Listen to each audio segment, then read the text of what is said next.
Okay.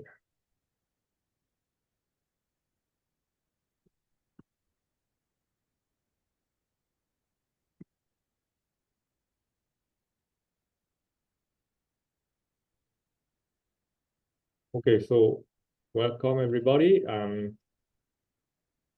So I'm one of the faculty members here in our crypto group, the math department, and so I'm going to talk about well, something so discrete log problem and group action. So this is somehow a patchwork of results that been doing uh, several years, and then also, well, I saw that other people were working in the same area. So most of these things are not really new, but it's the packaging maybe which is more which is interesting, and maybe there are ways, in fact, in light of post-quantum crypto, to actually look at because we have a new primitives that are based on group action. So maybe it's possible to consider also this in this slide, this talk in this slide. In fact, I'm trying to bridge the gap between the DLP and the vectorization problem for group action. So let's jump into the talk. Okay, so the discrete log problem is, as you know, so if you have a group which is cyclic of order P, then the discrete log problem asks to, if you know x in G and y power of x, to find the exponent. So the logarithm basically of y in base x, the discrete log. Okay. For some groups, it is well known that this is easy because you have an additional structure on the group. For others, like elliptical group, it's normally an exponential problem, although only classically, because Schroth's algorithm solves it in probabilistic polynomial time. So it remains to be seen how this can be done in practice. Okay. So the only generic attack that one can find on the DLP, well, there are several, but we're going to consider Shank's algorithm. So there's also polar rule. So to solve the DLP, one can use Shank's baby step, giant step. So it's basically a trade-off between memory and computational time trade-off. So if you take ni as basically square root of p, so you cut. This is the exponent, the secret exponent that you want to find. So you cut it into two parts. Okay, so of half bit size, so I and j here, and then you want to find x to the, basically you want to find y like this here, y as x to the k. So this is equivalent to finding I and j such that x to the negative ni I times y is equal to x to the j. Okay, so if you have this equal that, then you have x to the ni I plus j equals y, and ni I plus j is k exactly. Okay, so what you do, so you have here a table, you have to create a table of values of basically ni values, so big O of square root operations to find this table, a table of the same number of values for x to the j, and then you try to find a match. Okay, and that can be done pretty efficiently. So you need this big O of square root of p memory to store this. Okay, so this is it works in any group. And in fact, there are results of Schub that say that for a generic group, if you don't expect anything else from the group, then that's basically the best that you can do. So what's in 2006, Chon showed that in some cases, the given of a hint of so this additional value, you can have an exponential speed up in the DLP if you are given a particular hint. So in this case, so well, I will later on I will use the additive notation for the cyclic group. So instead of writing it like here, like in a multiplicative notation, so I will write it as an additive group. So the corresponding DLP in this case is y equals kx. Okay, because simply it's just easier to read. So for instance, if the cyclic group is an elliptical group, then this is so this p would be a point on the elliptic curve of order p, small p, the prime.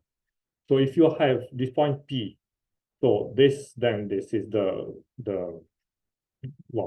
alpha times p, multiple of p, and suppose that you're given also this extra point, alpha to the d times p, where d is a divisor of p minus 1, then you can basically recover alpha in this amount of operation. So if d is like square root of about square root of p, this size is basically the fourth root of p, and so that's a much better attack. Okay, so it's much better time, and also the storage also goes down to fourth root of p. Okay, so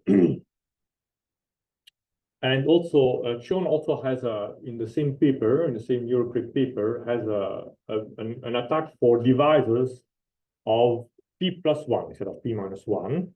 But the caveat is that you need more points, more hints, so an exponential number of hints.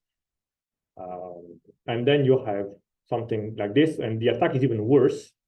So the best that you can do here is when d is about the cube root of p, and then both these summands are about the cube root of p, and then that's what the best you can do. It's still better than Chang's, but not as good as this one. So we'll see the so this is a bit, at least when you read the paper, looks a bit kind of magical. But I think so. This will rephrase this in the language of actions, and we'll see, in fact, how this is basically reduces this computation is basically masked to Shank's to application of Shank's algorithm, and same in fact here. Okay, so what's a group action? Well, I was expecting to see more of my students in algebra here. Probably they don't want to get so where are they? So this was for them to see that group action are useful beyond our course. So well, that group action then is a map from G on G acting on a set. So initially here we consider the set to be just a set. As much as possible, I would like not to put any structure on the set. Okay, so this set is just any set, and then you have these properties. So one acts trivially, and then you have this compatibility thing here. G prime acting on S is G acting on G prime acting on S. And okay, oops. So this is some hacker attack. So okay, go away. Okay, here. Okay, go away. Well, so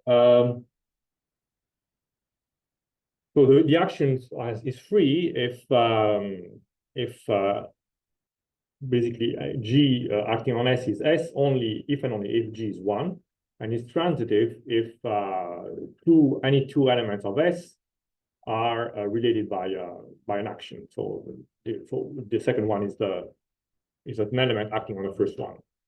Then we have the definition of orbit. This is the set of all elements the orbit of S is all elements which are acting on by G, and the action is transitive if and only if S consists only of one orbit. Okay. So the vectorization problem is then a natural generalization of the discrete log problem for the action. So if you have an S prime in the orbit of G, then you want to find alpha in G such that S prime is alpha acting on S. So we know that such alpha exists because S prime is in the orbit, and we're trying to find this alpha. If G acts freely, then this alpha is necessarily unique, and that's often the case in our actions. So how, yeah, we can view the DLP in a cyclic group as an action. In fact, there are two ways to do that. One is, so if you have a cyclic group generated by some small gamma, then you can let ZP act on S by this operation for defining the action in this way. This is non-canonical because it requires the selection of a generator. But also, there's a more canonical way. If you take S be gamma, which will remove the identity, then ZP star, the invertible elements of ZP, so basically ZP minus 0, acts on S by in this way. Okay, and it follows from the fact that P is prime, that in fact the second one is transitive, and they're also free. So both these actions are transitive and free. Yeah. So we'll focus on the second action, especially. So here it's important that we remove 1 because 1 is in its own orbit. So in here, 1 to the G is always equal to 1. So we have two orbits. We have 1 in the group and things that which are not 1, which are always power of each other. And again, we'll write everything additively. So in this case, G acting on S instead of S to the G is just G times S, so G times P in this case, because we write the element P. So this is a more natural writing here. And so let's consider now, so how does John's P minus 1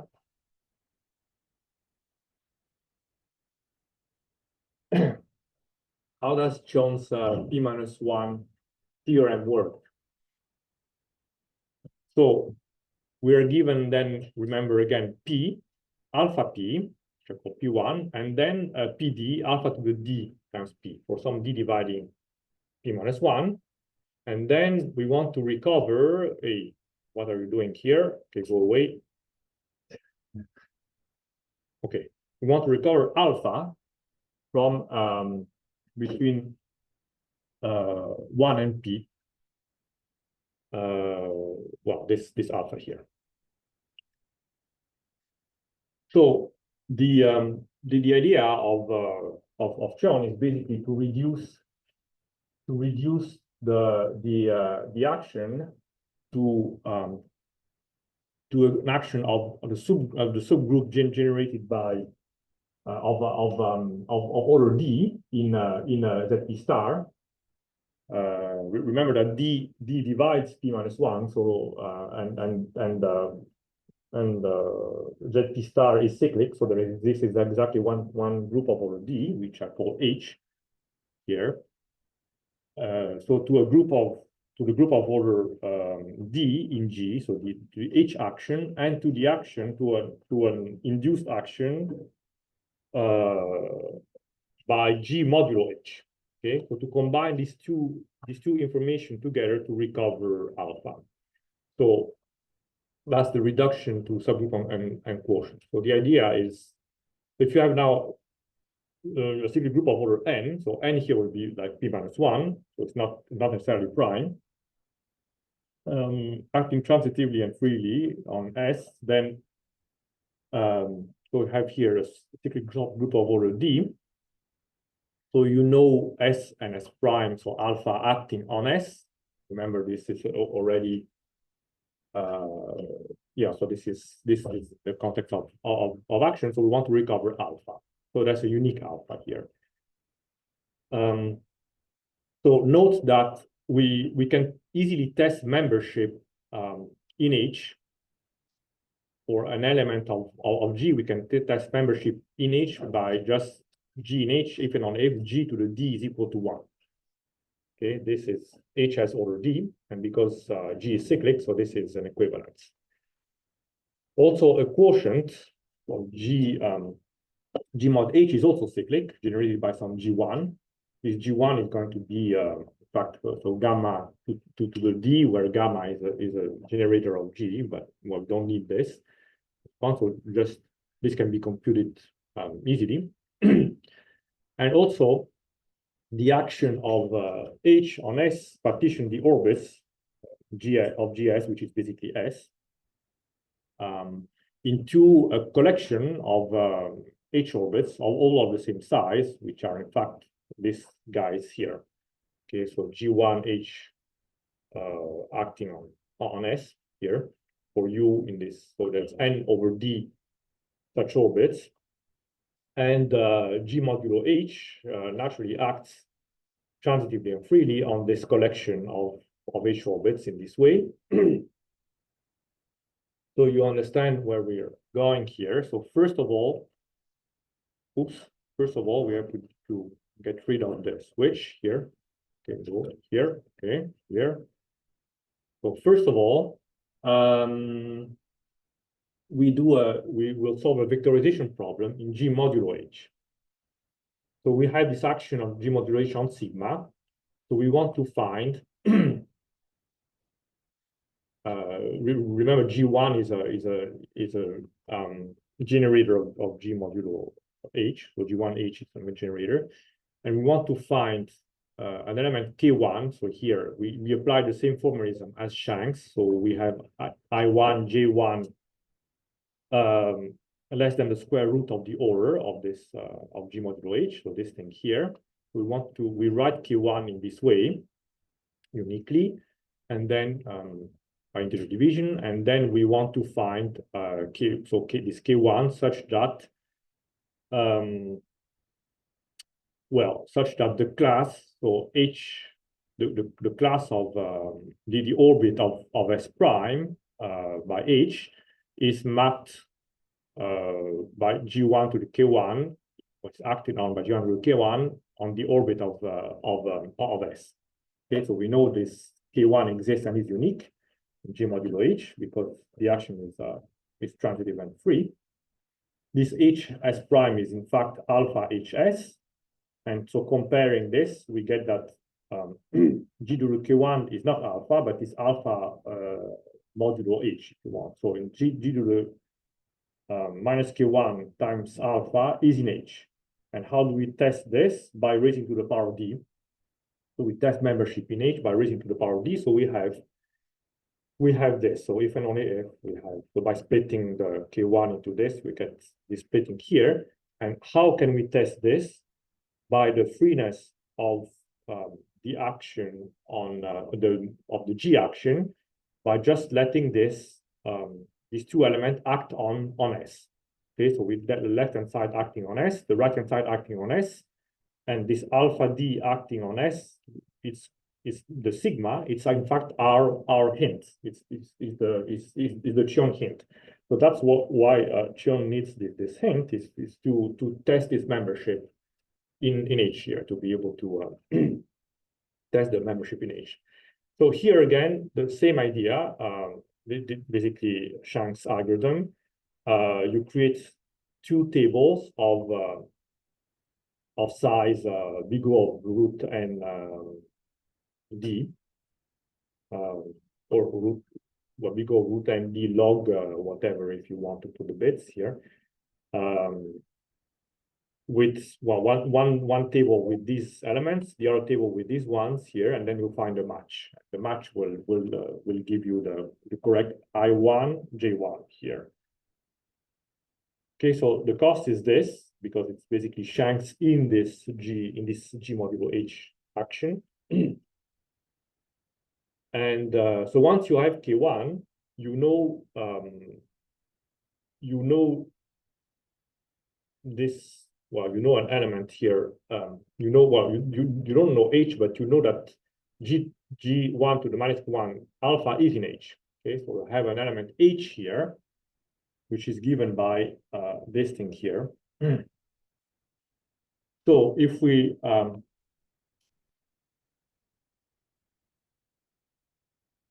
if we let so and so this now, so H is a cyclic subgroup of order D, so generated by some G2.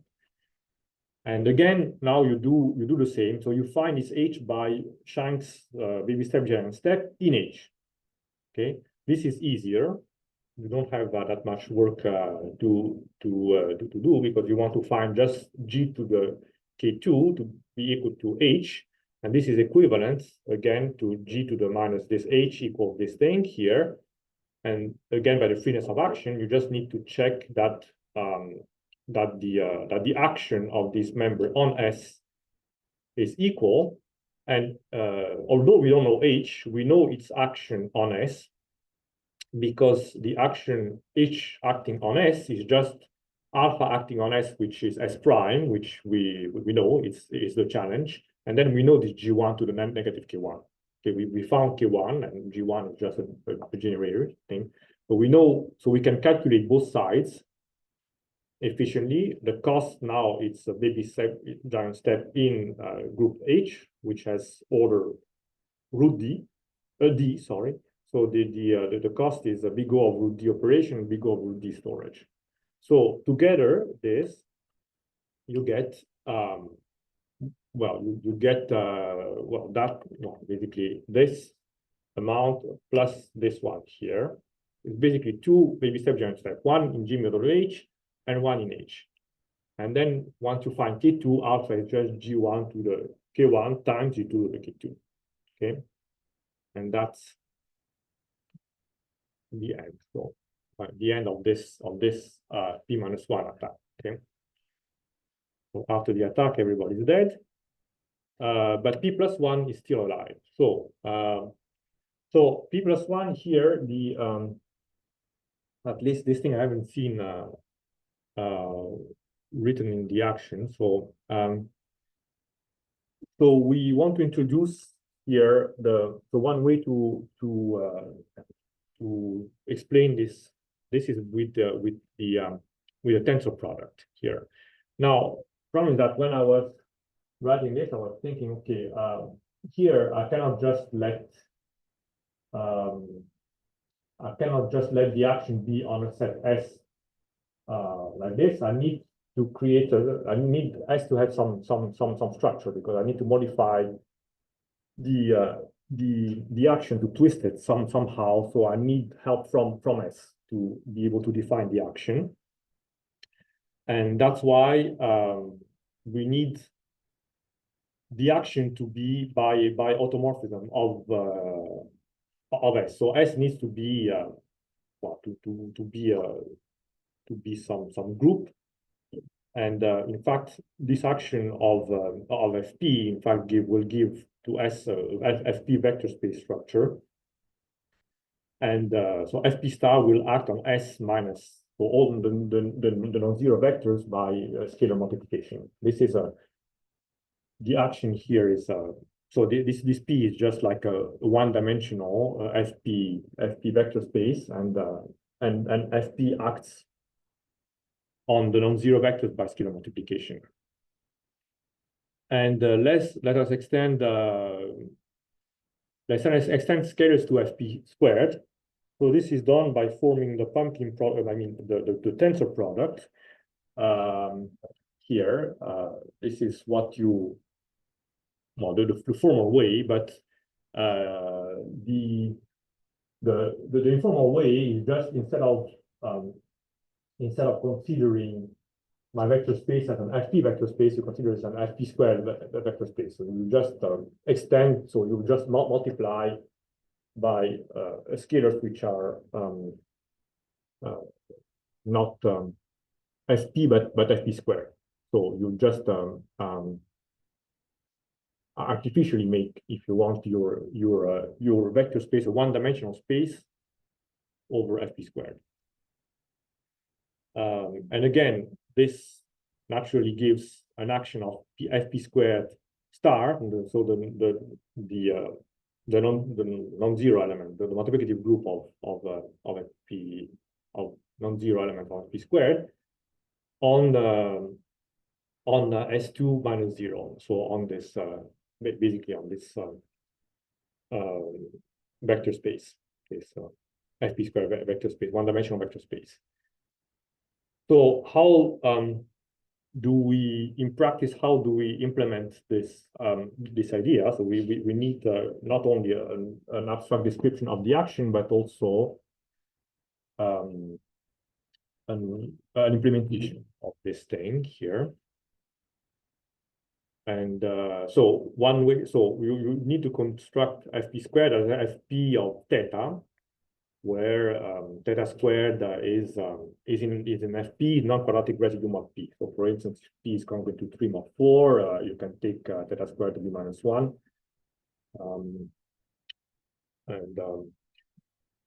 And then so this is the way, by the way, the way that Xion was presenting it here. So he was presenting S2, he was writing it as S cross S.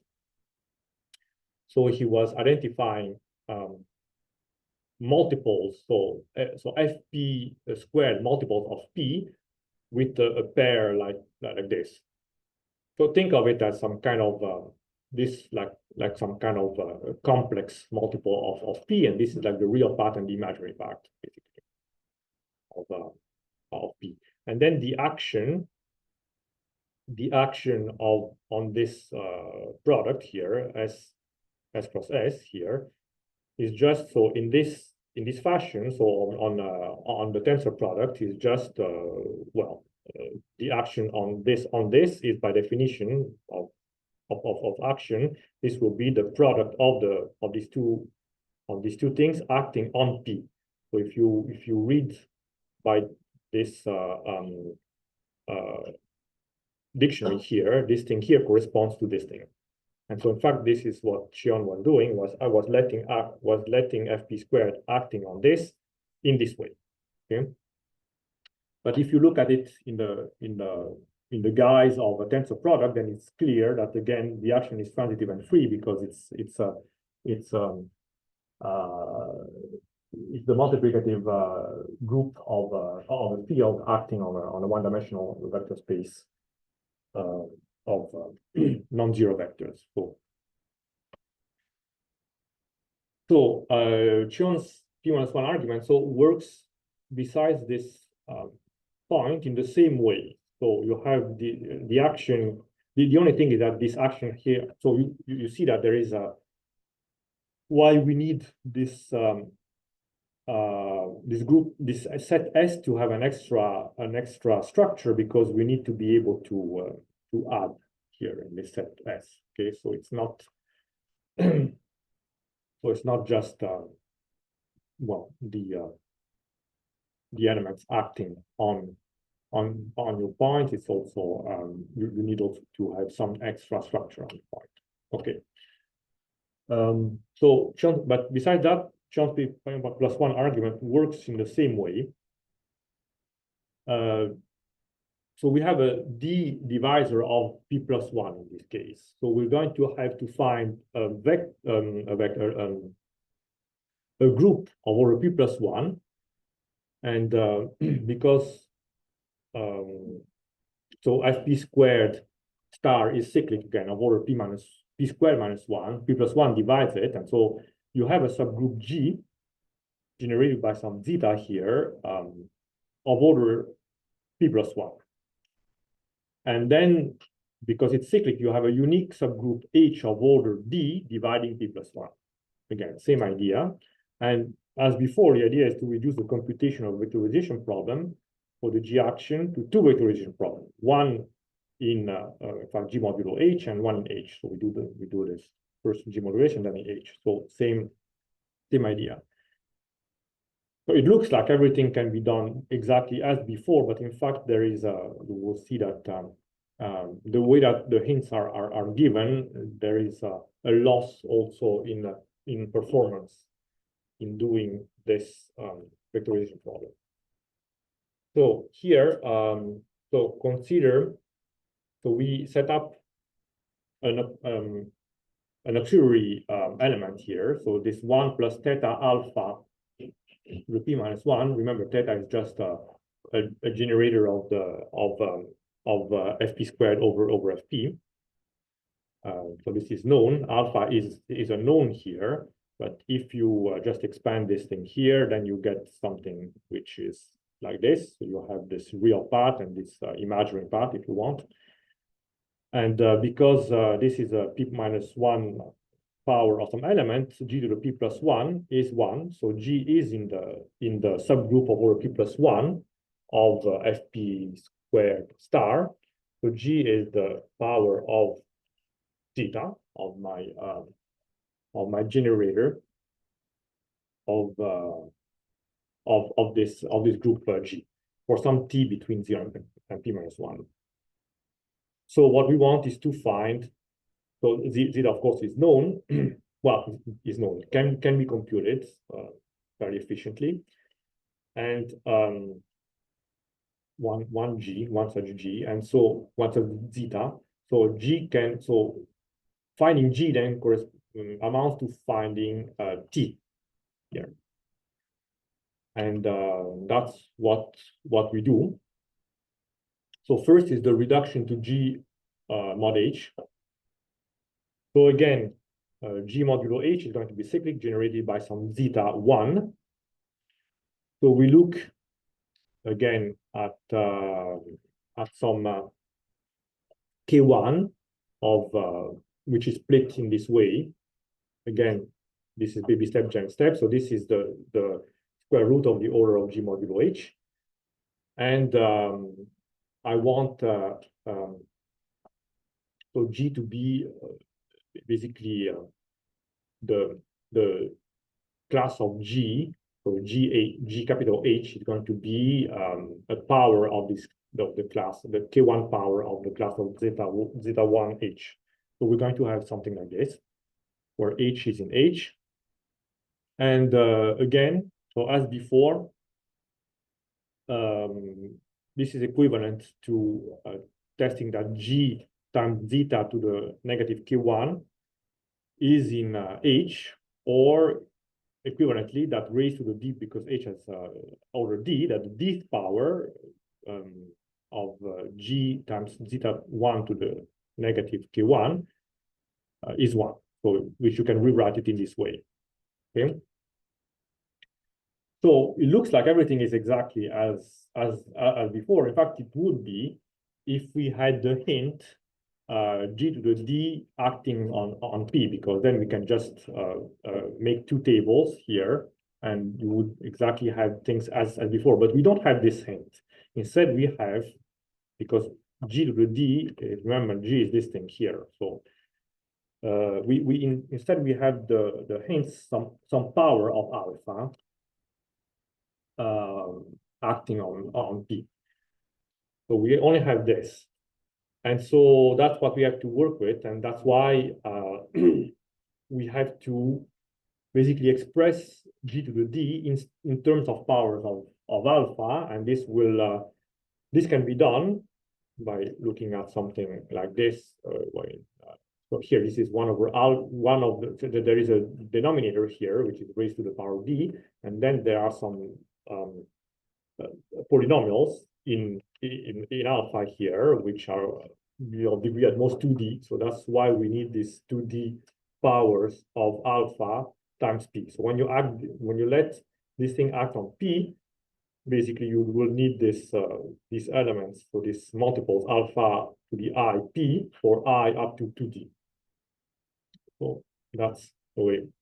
Here, by the way, we can clear these denominators by multiplying in this expression here, g to the d, instead of writing this, we multiply both sides by this thing here. So then we have a polynomial identity that we need to check in alpha. And so if you want to write things down, so you can just write zeta 1 to the u as being this here, these elements here. So this you can do it. So here, well, yeah, these are you can compute, and then you get yeah, you need to test. So this thing here, this expression here is equivalent to, in fact, this one here. And you can test by looking at the action on P again. So the action on P will require, so here I can act this one, let this one act on P, I can calculate no problem. And here, by expanding this product, I can let, to know the action on P, I need this hint. And same for the left-hand side, because this polynomial f0, f1 are in fact no. Okay, you can compute them because they only depend on this, on the shape of this thing. Yeah, so then that's the problem. So we need so the computational time has this extra d here, which is basically the time that it takes to compute all these polynomials f alpha acting on p. So it's a much more cumbersome thing. The story is still the same, but the computational time is it's messier. So we have this extra d here. And well, once we do this, then we know that g times zeta 1 to the negative k1 is an element of h, as here. And then recovering this h, again, you do it by letting everything act on P. So h, in fact, you can, well, it's explicitly, you can do it in this way. So alpha is a known, but that's not a problem, because we will let this act on P, and so we know what this action is on P. And so again, we want to find, so zeta 2 here is a generator of H. So I want again to apply the step gen step in this in H. So find a power of zeta 2, K2 here, which is going to be equal to H, equivalent with this. And again, you can do this by letting this act on P, basically. In this case, this is easier because you only have powers of alpha up to 2. So you only need basically alpha and alpha squared as hints. In fact, also there is a trick which was due to Sato, which says that in fact you don't need 2 D hints, you only need D hints. And in this case, you would need any extra hints besides alpha P. So basically, besides your challenge. So this thing is no problem. Okay. Note also that, in fact, in this case, if you had, instead of having the hints, you had some kind of Diffie-Hellman oracle, then you would be able to get rid of this, because you would be able to calculate this g to the d acting on P directly by repeated use of the Diffie-Hellman oracle to compute this thing acting on P. Okay. So with the Diffie-Hellman oracle, you can, if you know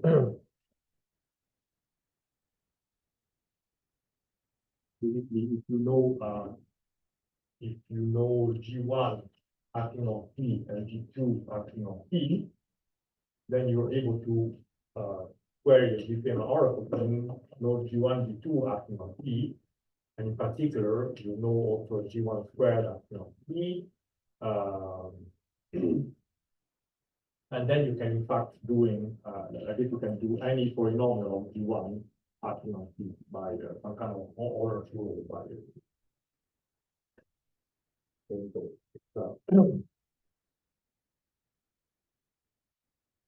so maybe, yeah, so maybe there is a way, in fact,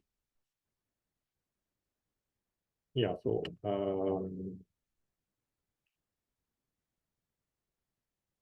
what's the final computation? So the final computation here. So we actually found in the end we find G, right? So we find here we find exactly what H is. So we find G. Once we find G, then well, we find G as something plus theta something. So looking at one of these equations, then you can recover alpha by just solving a quadratic equation um, in um, in FP. And then you can just test which one is the correct solution. You have two solutions, and only one is the correct one. So if you look how we can generalize this, and so here what was so here what was the fact here is that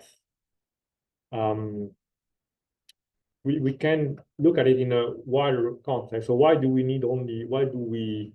tensor only with fp squared? Can we expand this to fp to the n? So can we expand the scalar to fp to the n? What do we get? Well, kind of same idea works in theory. So if phi n of x is the n cyclotomic polynomial, then you can form this G like this. This is an element of order Fn, phi n p. So you have a group of order phi n p here, G, and then well, you can, with some hints, you can proceed as before to solve the DLP in this group G.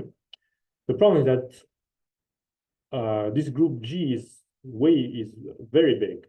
It becomes very big. In fact, phi n p has order has degree in p here or in x here has degree phi of n. So the order phi function. This is one only when n is 1 and 2, which are in fact exactly the Chion cases. Okay, so this phi 1 is p minus 1, and phi 2 of p is p plus 1. The cases where phi of n is 2 are 3, 4, and 6, and then you get these three cyclotomic polynomials. And in this case, if you try to recover, to do the same approach, you don't do better than Shank's algorithm, basically. So you get something which is big O of square root p to find discrete log. So why do we need something of this form? Well, it's the reason is mainly that we want some expression here which has which is a polynomial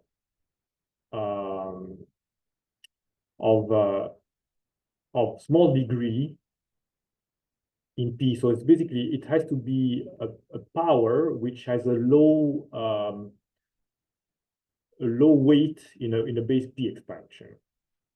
Because what I want is to be able to express this thing as P minus 1 here. So normally if I take something to the base D, I have a huge polynomial of degree D here. In alpha. So to be able, even if I knew G, to be able to recover alpha, that would be pretty daunting. But when I have P minus 1, I can use the fact that the power of P on alpha, so alpha to the P is basically alpha. So you don't, so the real expression of G in terms of alpha, in fact, it's in terms of a rational function with a small with a small degree in alpha, and that's why from the expression of G we're able to recover alpha pretty easily. So we need this. So and well, unless you find some specialized way. So for instance, what could happen, and that's in fact something that Maurer and Wolf were considering. So if phi n of p is the product of a lot of small factors for some n, then you're able to repeat this argument of splitting, basically to reduce each time to g modulo h. Then h is still big. Then you take h, and then you quotient by another subgroup. So by induction, you're kind of a bit like like what is it called, for algorithm for the discrete log to recover the discrete log with a few hints, basically the number of hints equal to the number of factors. So if you have a few factors, so if this phi np is smooth, then yes, you are able to with a few hints to solve the discrete log better. Well, otherwise you need to hope that for some p that you can find some special divisor in some form, but you don't have a general way to do that. At least not clear. But maybe there are other ways. So maybe instead of having G of this form of actually let's look at here some final consideration. So so first of all, the first consideration is that the p-1 argument, so it carries over to set any without any additional structure. So in particular, it applies to the vectorization problem. So if you have one hint, then it becomes a particular hint, then becomes weaker. So yeah, so to have a good, strong vectorization problem, then it's good to have p prime p such that p-1 contains a large prime factor. Maybe also you can generalize this thing to more complex group. So here maybe this will be a question mark by looking at non-abelian groups, maybe where H is a normal subgroup. I don't know. Also, another thing is instead of having powers of alpha as hints, maybe we can have some combination of the powers of alpha as hint, or something like that. So maybe there is a way is there possible that this would give a better speed up? And finally, can a diffie-Hellman oracle help us find a sub-exponential solution to the DLP by trying to look at maybe different extensions here, different subgroups, and do something, I don't know, maybe Chinese remainder or something like that. I'll just throwing things here around. So yeah, so that's about it. So thank you very much. Happy Halloween to all. Thank you. So these are the references just here. So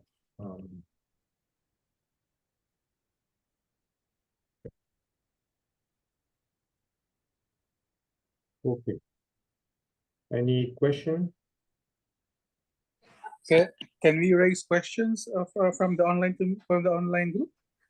Yes, sure, please. Okay. I just have one question regarding the Shanks BSGS. You mentioned about the hint in one of the equivalent formula. May I know if that hint was you mentioned it's a known hint. Did you come up with the hint, or it is a known theorem about the sigma. I think that's a sigma equals alpha d. And if the point is, if we're the ones doing the equivalence, how do we know about the hint? No, so this hint is something which is given. In fact, John was saying that this is a plausible thing to suppose that there are some protocols where one can query I don't know. Oh, sorry. Some I'm a bit confused. oracle. So it is So a it is Huh? a cryptology crypto term hint, or it is the common word hint, which means clue. No, hint. Hint is just so in fact, what does I think that Jones also calls it additional inputs or something like Oh, I see. Sorry. Yeah. after- I have read one of the comments. Yeah, it refers to Chon's hint. I thought it was kind of a clue So- in So, solving. no. It's not. Yeah. It's not a clue. It's just something, some Yeah, extra. it's a value. Yeah. Some extra help that you can rely on, and which is Yeah. in some cases that this is plausible to assume, because well, there were some scenarios which John pointed out in his paper where Yeah. this can be achieved. Yeah, I apologize. I think it's a new term for me in cryptography, because I came from a analysis back. Okay, well, nice to have you. Thank you for your question. Any other question? Yes, Francesco, if I may. Yeah. The question is, in the beginning, I think I missed that point. Do you want to tell more about the extension to post-quantum? Or remind, because I remember you mentioned something about Shor's algorithm. And yeah, but it's just I was trying to see how much of this can be adapted to a post-quantum scenario, in particular to a very raw group action. And this one, so the P-1 attacks, in fact, works in this context, in the collision problem, because we're not assuming, if you look at the attack here, it does, so we're not assuming anything about S besides the fact that there is a group acting on it. Okay, there is no the only thing is that we let elements of of G act on S, and that's it. So this can be generalized in a post context in this case, because there are algorithms where you let a group act on elliptic curves or things like that. Mm-hmm. Thank you. And any other question? I think we have a no. Anyway, okay. Thank you very much for coming. So happy Halloween to all, and then we'll see you in 2 weeks. Thank you. Bye bye.